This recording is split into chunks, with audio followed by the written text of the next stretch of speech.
Pyramids, temples, tombs. These ancient wonders promise even greater secrets still to be found under the sands of Egypt.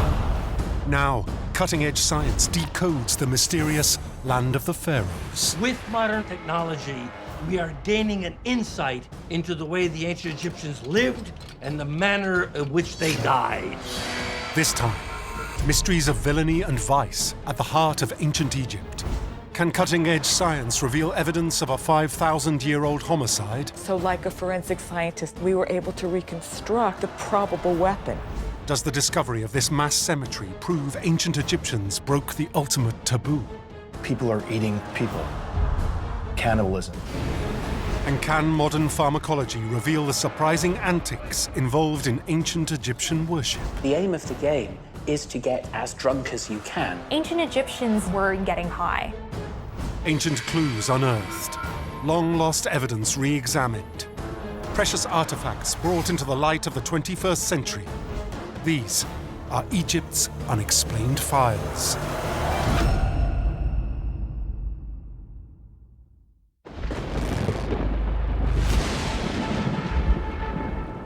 For centuries, archaeologists have searched for the precious treasures and artifacts of Egypt's forgotten past.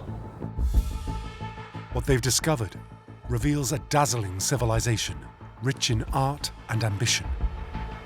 But there are also clues that point to the dark side of this ancient world, where life could be cut brutally short, whether through vice or villainy.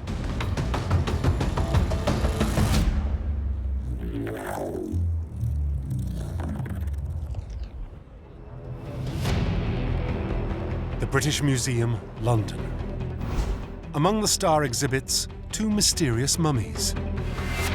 They've been on display for over 100 years, but Egyptologists know very little about them. What secrets are held by one of the most famous mummies in the world today? Modern science at last reveals some extraordinary and unexpected clues. We started to examine them like a forensic scientist today, like a cold case investigator. It's right there in front of your nose, and you had no idea it was there the whole time.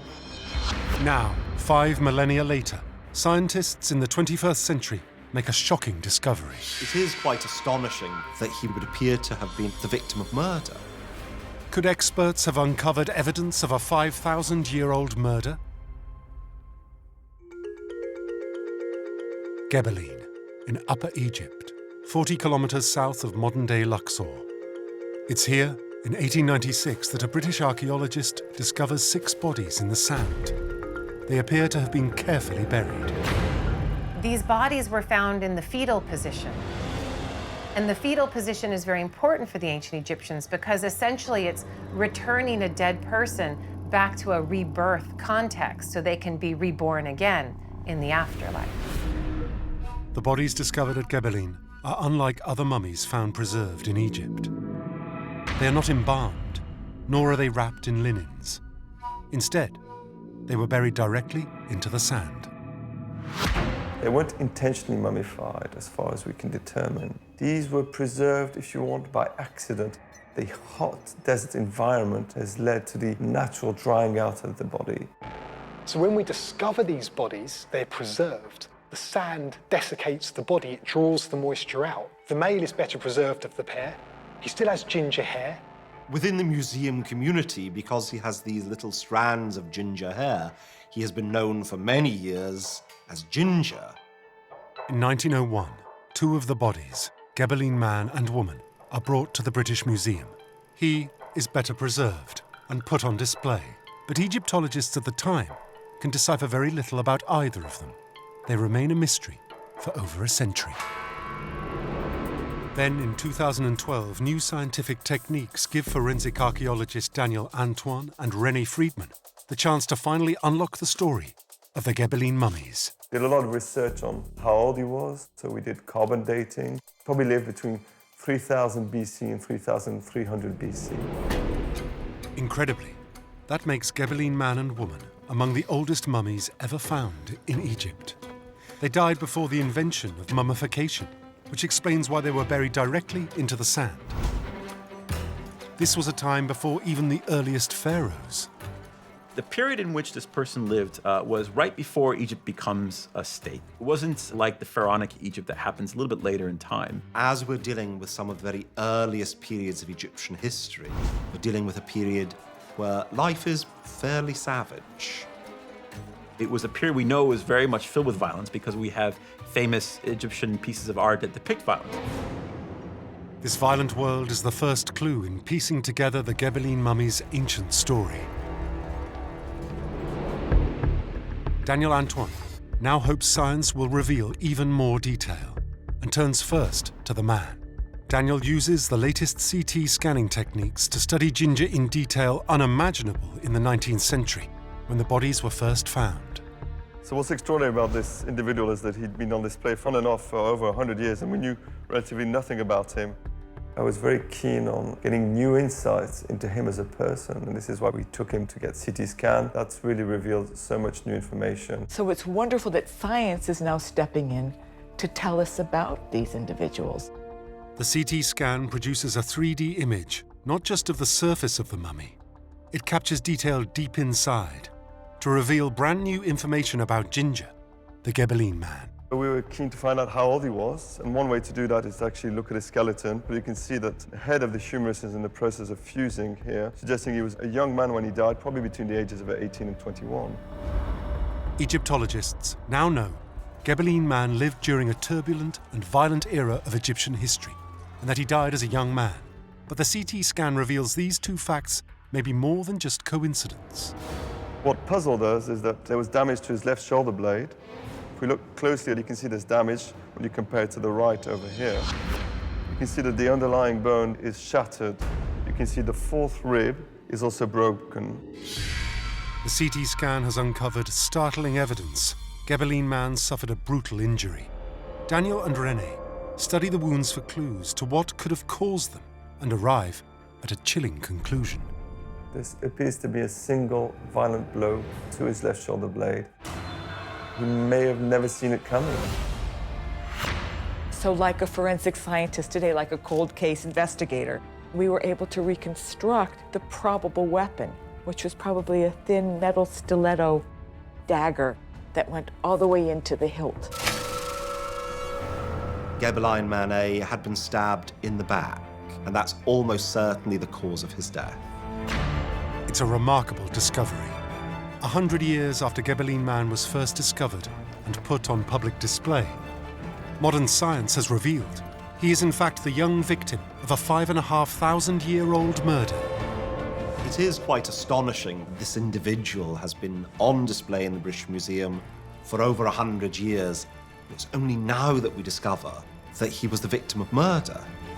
Modern science has at last illuminated one of the darkest eras of ancient Egypt. It reveals a violent world where life was dangerous and could be cut brutally short. But the Galene mummies have even more secrets to share from this ancient time, and science is now ready to unlock them.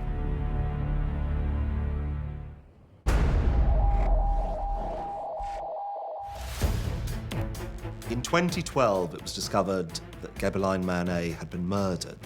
But in 2018, something quite different is discovered. And we had no idea that there was some kind of richer evidence to their cultural origins. Armed with new technology, experts uncover another clue hidden for millennia. You're just looking through the viewfinder and you go, oh my goodness. The Egyptian couple have what we can identify as pictures on their skin. Experts ask what this ancient body art could mean. Could these markings be ancient Egypt's oldest tattoos? Egyptologists Daniel Antoine and René Friedman have used the latest science to reveal Galene man was murdered. Then in 2018, they turned to the woman he was found buried beside to ask what secrets her body could reveal. Acting on a hunch, René studies Galene woman with a handheld infrared camera. I got myself a little pre-converted infrared camera, which is generally used for wildlife photography. I hadn't really expected there to be anything, but you're just kind of looking through the viewfinder and you go, oh my goodness. René's infrared camera revealed clear markings on the woman's shoulder, invisible to the naked eye. A series of S-shapes, and a stick or stave. To see that it was in an area that was very well visible, but you just can't see it without infrared. The only evidence of tattooing in ancient Egypt had come from figurines and wall paintings. This is the first example of an actual tattoo. We had known from figurines that there was a likelihood that they did tattoo in pre-dynastic Egypt, but I really never thought that I'd actually find a tattoo. Until now, evidence has only shown that women were tattooed. With the power of infrared technology, René is able to test that theory. Could Galene man have similar markings?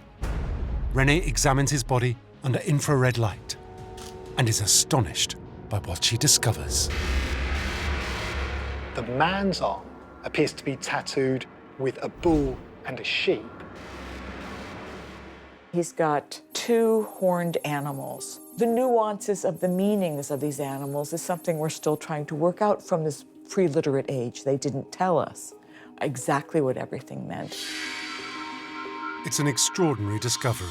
The first actual evidence of an ancient Egyptian tattoo, and the first proof that both men and women were tattooed.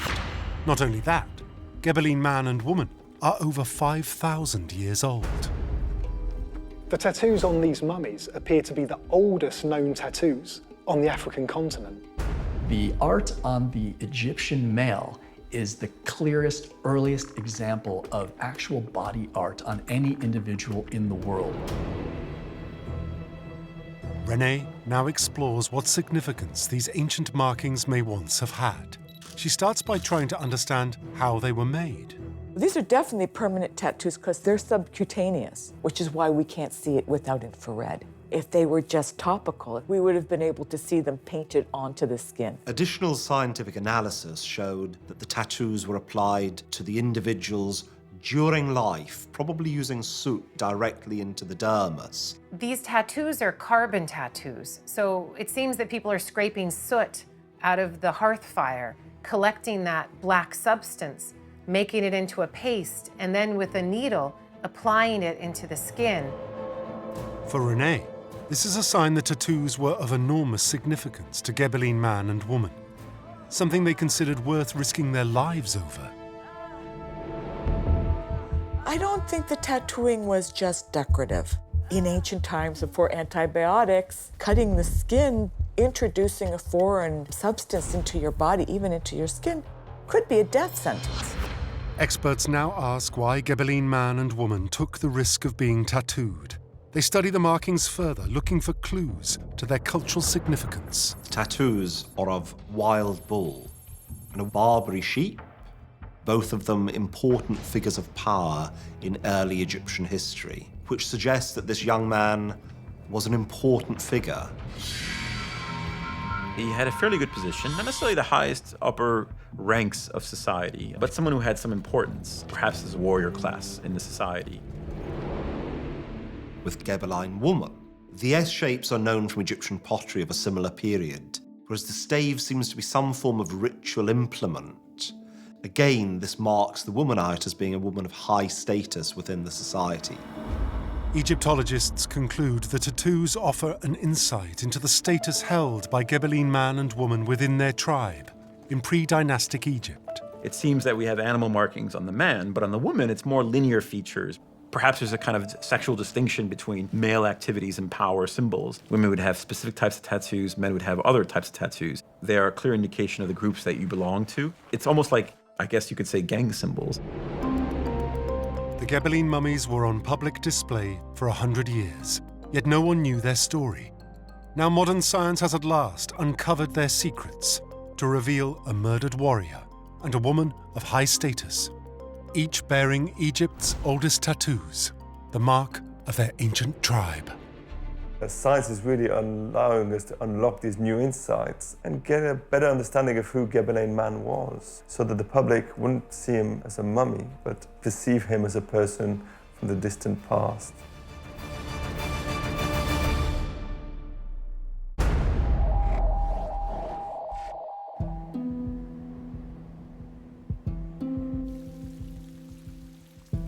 Modern science is at last shining a light into the darkest corners of Egyptian life to reveal shocking details of murder and tribalism.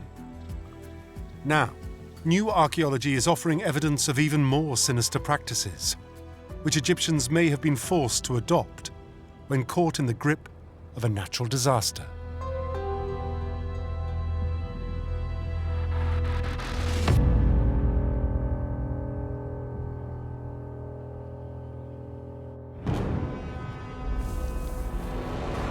A dark and distressing discovery is made during a routine archaeological excavation. A tightly packed cemetery of 9,000 bodies. There is evidence to suggest grotesque and disturbing activity. People eating people. Cannibalism. It's like something out of a horror movie.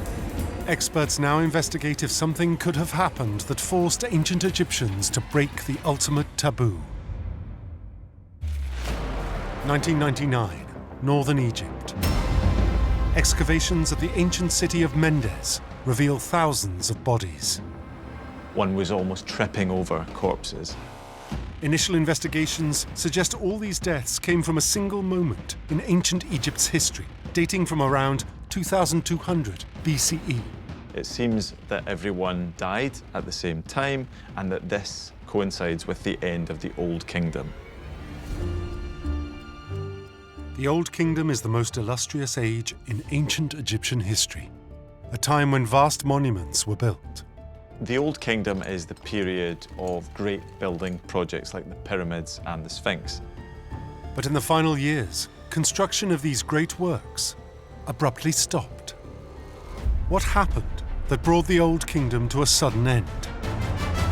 Investigators look for any correlating events in the ancient texts and discover a time of significant social unrest. A period of about 150 years or so of political chaos, of economic distress. You could not be sure to be able to come back alive if you leave your house. Egyptologists search for more clues to better understand this key period in Egyptian history.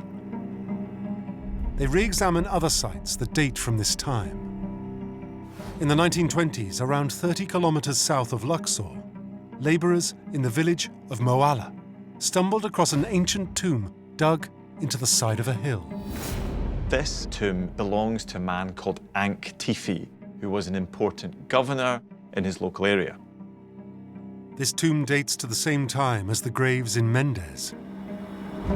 It bears inscriptions that paint a vivid picture of the time. It records for us this period of distress, of really bad agricultural production where there's probably very limited food.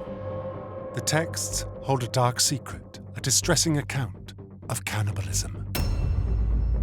The text goes on in rather sinister terms to say that all of Upper Egypt was dying of hunger to such a degree that people had come to eating their children. These words still send a chill down your spine today. What could have sent Egypt into such a dire famine, possibly even driving men and women to turn on each other in such inhuman fashion? Scientists are looking for answers from Egypt's lifeblood, the Nile. Professor Fekri Hassan of the French University of Egypt is a geoarchaeologist. For decades, he has studied the ancient cycles of the River Nile. The Nile Valley, of course, is the lifeline of Egypt, characterized by the Nile, which has annual floods, come in the summer, which render the floodplain as a fertile, green, lush environment. The floodwaters would deposit fertile silt on the fields, replenishing the soil's nutrients to produce a healthy crop. Egypt gets lucky because the flood of the river that hits Egypt hits it at exactly the right time for growing barley and for growing wheat. The Nile's annual floods provided extreme bounty. If they should stop, Egypt might starve. We know that grain storage was sufficient for a couple of years, but if you don't have good flooding for 3 years, you're out of food. Then what do you do? Any upset to this annual cycle would spell disaster for the ancient Egyptians. The disturbing hieroglyphs at Moala in the south and the condition of the thousands of bodies at Mendes in the north all point to a widespread and deadly famine. The clues to the cause of this tragic disaster lie in the Nile. The Nile Valley and the channel and different deposits that come every year have been changing, almost annually. And that is something that many people realize, but it's extremely dynamic. And it's only by understanding this dynamism that we begin to understand Egyptian civilization. Professor Hassan has a theory that the Nile stopped flooding, causing a mass famine, which led to the end of the Old Kingdom. To investigate his theory, he uses a geological technique called drill coring. Drill coring allows archaeologists essentially to lift a column out of the ground.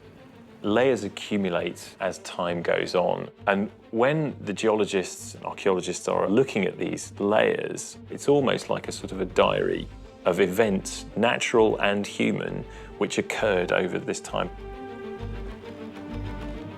You begin to see the mud layers, and sometimes you have indications of very violent floods, so you get sand, and when the floods were gentle, you get finer clay deposits. As he studies the cause, one sample catches his attention.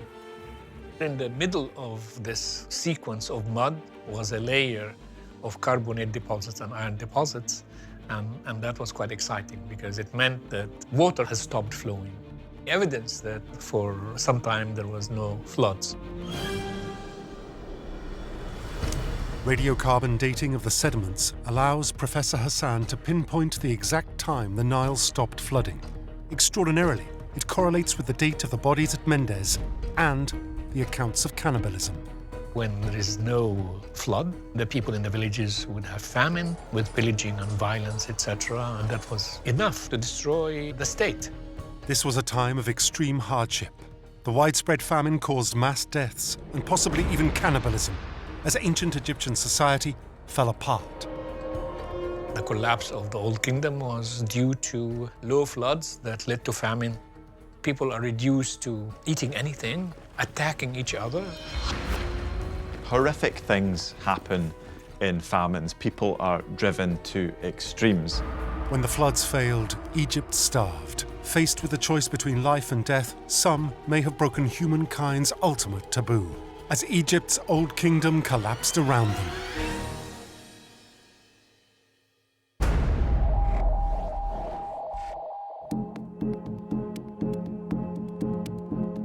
The pharaohs could do little to tame the forces of nature.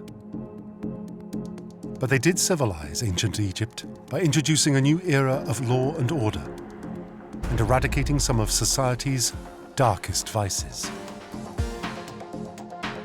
However, while they enforced the rule of law, the pharaohs themselves stopped at nothing to protect the purity of their bloodline.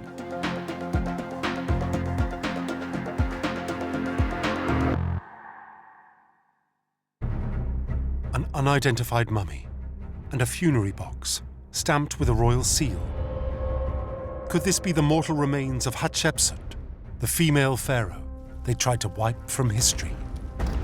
There is a campaign of destruction against her names and images. Now, could 21st century technology finally solve the case of Egypt's missing monarch? It's detective work and then ultimately science helping us solve this mystery.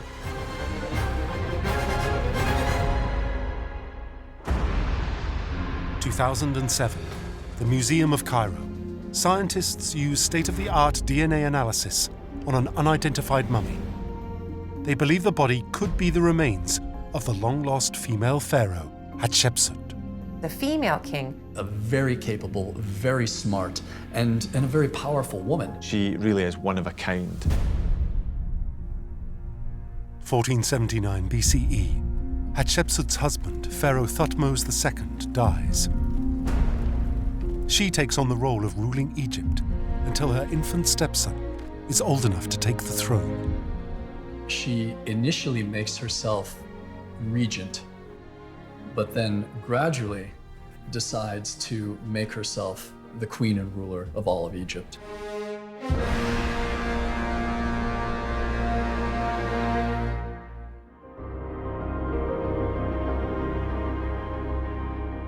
She rules a peaceful and prosperous Egypt for 2 decades and builds some of its finest monuments. Her crowning achievement was her mortuary temple at Deir el-Bahri. But in a cave high above it, ancient graffiti shows this female ruler was not respected by all of her subjects.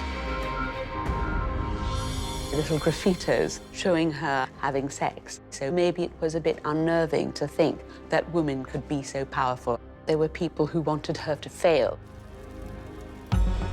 Ancient Egypt was a man's world in which Hatshepsut had to appear strong.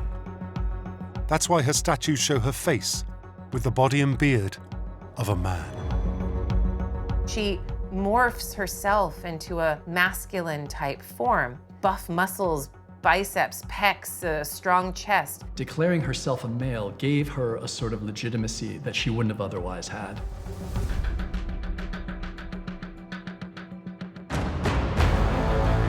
But after her death, her stepson Thutmose III feared her rule would be a blight on the male line of succession and tried to erase Hatshepsut from history. There is a campaign of destruction against her names and images. Her memory is suppressed and she's written out of ancient Egyptian history. Although the whereabouts of Hatshepsut's tomb is known, her body has never been identified, and the hunt to find this queen's remains has been unfolding for over a century. 1881, the Valley of the Kings. A tomb is opened, revealing 50 members of Egyptian royalty. But Hatshepsut is not among them. She hasn't been preserved with those other kings, which is puzzling. But archaeologists do discover an intriguing piece of evidence. There's a box with the name of Hatshepsut inscribed on it. The box is thought to contain funerary remains, but over time has become sealed shut.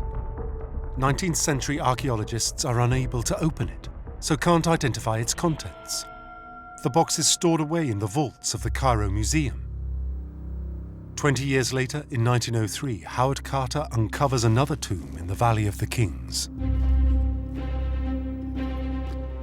He finds it has bits of bandages, broken parts, food mummies slightly ripped apart, lying all over, and it contains the bodies of 2 women. One body was found on the ground, but the other lay in a sarcophagus with an inscription that identified the mummy inside as one of Hatshepsut's staff.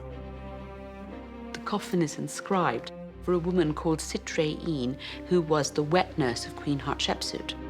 Carter could find no clues to identify the second mummy. With no exciting treasures, he deemed the tomb of little significance and had it resealed. The burial chamber and its unidentified mummy lay forgotten for nearly a century, until 1989. American archaeologist Don Ryan rediscovers the tomb and re-examines the unidentified mummy found on the ground. Don Ryan goes to reinvestigate this tomb, KV60, and documents and clears and excavates it very carefully and speculates that maybe the body is Queen Hatshepsut. He concluded the mystery body was a female who had died in her 50s. Could this be the remains of the long-lost Pharaoh queen?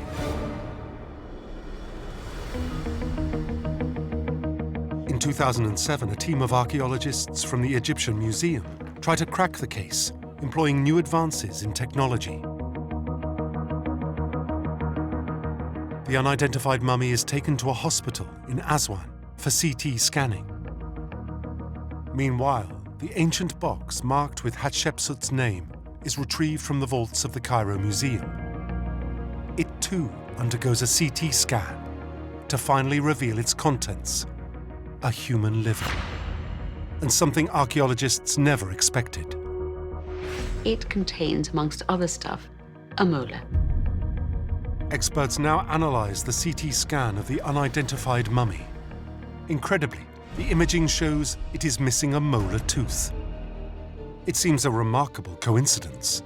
Using a digital model, the investigators attempt to fit the tooth into the mummy's jaw and are astounded by the result. The molar found in the box fit into the mouth of the mummy within a fraction of a millimeter. So she probably is Hatshepsut. But not everyone is ready to accept this conclusion. Further investigation is required to confirm the theory. So far, the evidence for identifying this body using this tooth is quite circumstantial. Mummy's missing a tooth. Oh, look, here's a tooth in a box connected to Hatshepsut. I need to see more detailed forensic evidence. Scientists turn to the very latest advances in DNA testing and analysis. They want to compare the DNA of the mystery mummy with DNA from the known relatives of Queen Hatshepsut. Initial DNA studies were done using tissue from the body of the mummy and comparing it to what we believe was Hatshepsut's grandmother. And the results are intriguing. The team find a positive match. The mummy has a genetic link to the royal line. The DNA evidence, together with the molar, does indicate that this body belongs to Hatshepsut.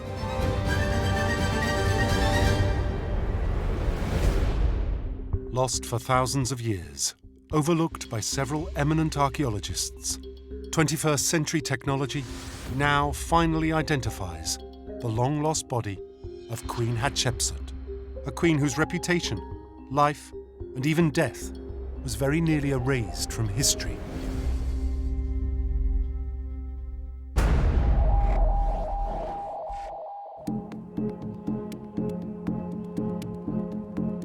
Life expectancy for Egyptians was short. Faced with the daily threats of infection, natural disaster, and even murder, reaching your 30s could be considered old age. But now archaeology is uncovering disturbing evidence of a dark ritual practice, which cut the lives of some ancient Egyptians tragically short.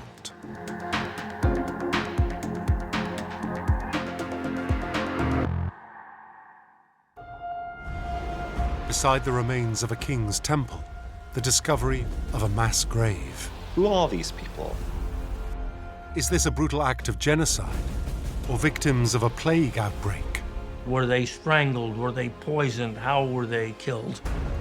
Or were these people devoted subjects, ready to serve their king in the afterlife? Why are servants being buried with kings and queens? 2003, Abydos, southern Egypt. A team from the University of Pennsylvania are excavating a temple complex within a vast ancient burial site. It dates to the time of the first dynasty of Egyptian kings. This is the burial ground of the earliest rulers of Egypt. The temple complex was built to mark the death of the pharaoh Hor-Aha. The pharaoh Hor-Aha is generally considered to be the first pharaoh of Dynasty I, which marks the beginning of the history of the unification of Egypt as a united country. Around the temple, the archaeologists make a disturbing discovery. Bodies upon bodies of young men. All of the individuals are male, all between the age of 20 and 25 years. Why would there be a mass grave in ancient Egypt, a place where mass graves are not expected to be found? Experts examine the skeletal remains of the dead. Strangely, the bones show no evidence of wounds or any signs of disease. There's been a great deal of speculation about the means of death. Were they strangled? Were they poisoned? The team search for clues in the landscape itself. By using magnetic survey technology, they find something curious in the dirt. There are continuous roofing areas over their graves, which indicates that everything was sealed at the same time. This leads to one conclusion. Everyone died together. Excavations have revealed what at first glance seems to be a rather macabre practice, namely a number of individuals who seem to have been purposely, ritually murdered. The discovery reignites an argument that has raged for decades within the archaeological world. Is it possible that human beings were sacrificed in the very earliest periods of ancient Egypt. If this was sacrifice, who were the victims, and did they willingly give up their lives? The careful way the graves are laid out, and the presence of grave goods, suggests the people were well known to the pharaoh. There is a series of smaller graves that contain what we think are individuals who would have served the king or queen in life. These young men who were buried alongside the king would have continued to serve him in the afterlife, fulfilling the roles that they had fulfilled in this life. On the death of the pharaoh, it's possible that his friends and servants willingly gave up their lives to be with him for eternity. These servants who would have spent a lot of their time with the king, with the pharaoh, during his life, their thought process and their religious beliefs may have compelled them to accept sacrifice. One knows that that's what the luxury of your life will eventually entail, then I suppose it goes with the territory. There is no evidence that any of these people were killed by violence. They all are lying perfectly peacefully in their tombs with no signs of physical injuries. Therefore, one must assume that they willingly accompanied their king to the next world. Such devoted service, both in life and death, has been found with a number of the early kings. But history reveals that the practice of human sacrifice only lasted a short while. The only evidence of human sacrifice is from the first dynasty, at the beginning of Pharaonic times. After Dynasty 1, the practice seems to cease. So it is a phenomenon that's restricted in time and place. So very quickly the ancient Egyptians think, this is lovely for the deceased king, but actually it's not very good for those of us who are continuing to live in this world. So the ancient Egyptians very quickly decide that retainer sacrifice should come to an end. Instead of sacrificing people to attend the pharaoh's needs in the afterlife, they created avatars. There are small figurines called shawabdi, usually glazed blue, and shawabdi means answer, so these were servant figures. These are little figurines that look like a mummy, and on the front of them they have hieroglyphs, and if you read the hieroglyphs it says, essentially, I am here to work on behalf of the deceased. Ancient Egyptians believed these figurines would come to life and act as the pharaoh's assistants in the afterlife, replacing the role of sacrificial victims. What we see is different magical practices, substitutes, statues, figures later become common in tombs. Egypt's first dynasty rulers had the power of life over death. But as Egyptian religion developed, the barbaric practice of human sacrifice was left to the past.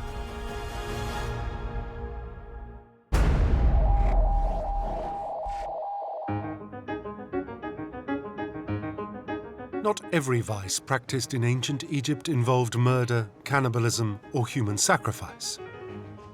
The latest archaeology is now revealing a lighter side to this extraordinary civilization, to show its people were capable of moments of joyful, hedonistic indulgence, provided it was all part of the otherwise serious business of worship.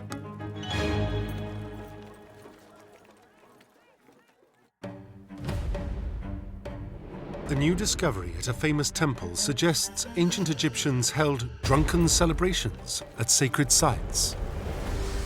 The aim of the game is to get as drunk as you can. What went on at these festivals, and why were they held in temples? Now experts seek answers using modern pharmacology. Ancient Egyptians were partying on a Friday night. People were getting high. 2004, Luxor. A team from Johns Hopkins University excavate a section of the Karnak Temple complex, one of Egypt's holiest sites. They're amazed when they uncover a new set of hieroglyphs which describe a festival of drunkenness, and find an area of the site dedicated to getting drunk. Finding a scene or description of drunkenness in what amounts to be the Vatican of ancient Egypt is very unexpected. The team widen their search for clues. They study tombs and wall paintings from the same time as the hieroglyphs and discover evidence of heavy drinking.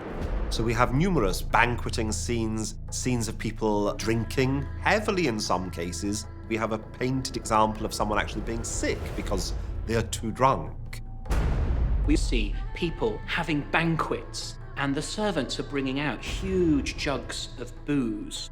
And the captions to these scenes have the butlers sometimes saying to the ladies, "Drink up, drink up." To put it bluntly, the depiction looks like Egyptians partying on a Friday night. Everyone is having just an absolute great time. So what was the drink of choice at one of these festivals? Archaeologists find evidence all the time of breweries being located in big cities. Beer was fundamental to their diet. Beer was common throughout ancient Egypt, for good reason. Beer is actually cleaner than Nile water. The fermentation process acts in a limited way as a disinfectant. Experts trying to understand the Festival of Drunkenness study evidence from ancient tombs. Intriguingly, these reveal beer also had a spiritual purpose.